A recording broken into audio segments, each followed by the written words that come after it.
Hi, I'm Dr. Ben Leeson, one of the co-founders of TradeRounds.com, and today I'm going to talk a little bit about double pressure at support.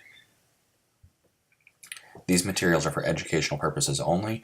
TradeRounds.com does not provide buy and sell recommendations for stocks and other securities. The risks of trading in stocks and other financial assets include the loss of a portion or all of your invested funds, and if you're using leverage, it can result in a loss more than the invested funds. Do not place a trade without understanding these risks and doing your own independent research. When you get started trading, I would recommend that you use a simulated trading account, and when you do start using real money, use small positions until you master trade entry management and risk control. Do that before you consider using a larger position. Okay, here's the stock I'm going to talk a little bit about today. When I look at a typical chart, I always look to the left to see what it is that's happened.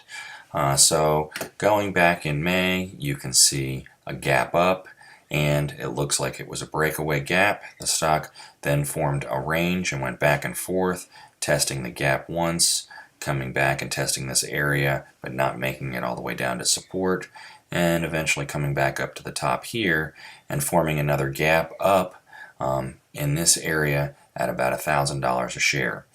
What you see here is then price went above 1,050 and came back down, and at the right edge you see high volume coming in down and then high volume coming in up, back up towards the moving average after testing this gap. So what do you do from here?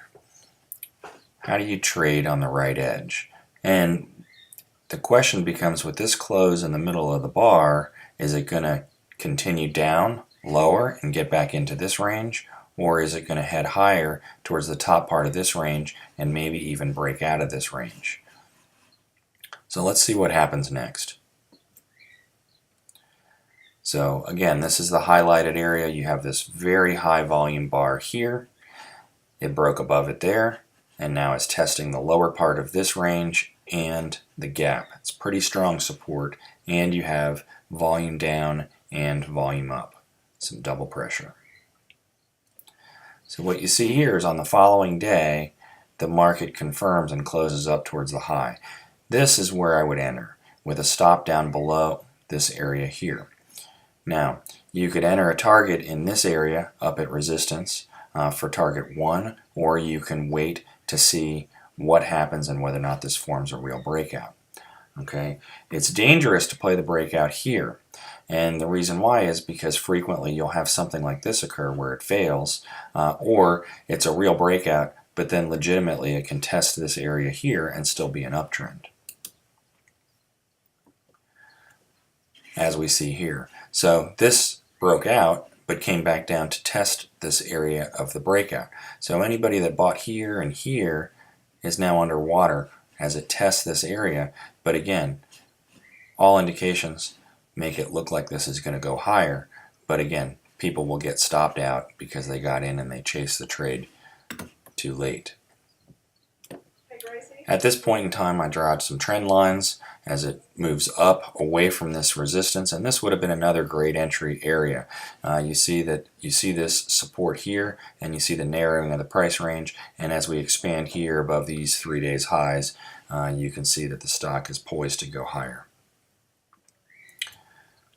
And as you can see, it formed an uptrend.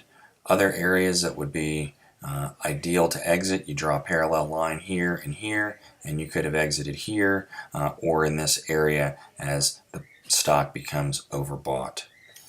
This was Google stock, and it's based on the daily price action. You do have to be careful because these stocks can move, and even if you had a stop in this area, you would have gotten stopped out down here. Again, we were looking at entries in this area, and we're looking at entries in this area. We're looking at exits in this area and in this area. Subscribe to our free newsletter at TradeRounds.com. Follow us on Facebook at www.facebook.com/stocktradingeducation. Thanks for watching.